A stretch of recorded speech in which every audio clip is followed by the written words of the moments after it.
بسم اللہ الرحمن الرحیم۔ کل کینیا میں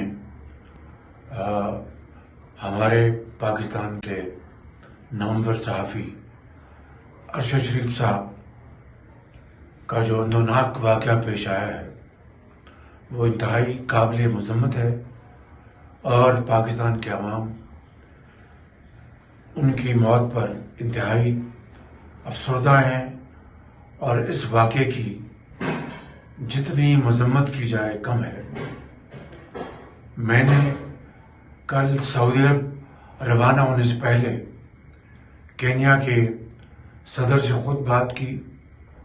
اور ان کو گزارش کی کہ وہ ہمیں تحقیقاتی رپورٹ فوراً بھجوائیں اور ان کی جو باڈی ہے ان کی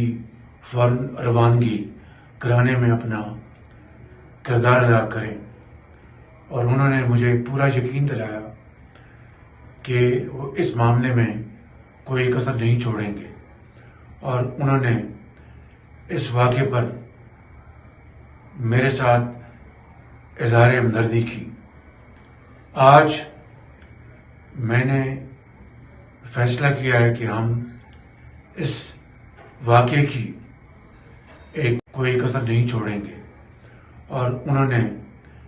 اس واقعے پر میرے ساتھ اظہار ہمدردی کی۔ آج میں نے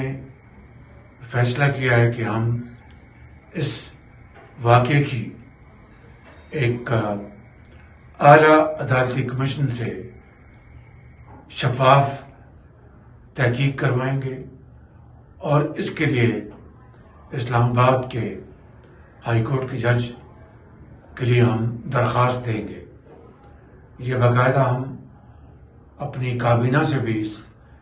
فیصلے کی ہم توثیق کروائیں گے، لیکن میں پوری قوم کو یقین دلاتا ہوں کہ انشاءاللہ یہ واقعہ جو کہ ہم سب کے لیے انتہائی قابل افسوس ہے، اس کی بے لاگ اور شفاف تحقیق ہوگی، اور حقائق پوری قوم کے سامنے لائے جائیں گے۔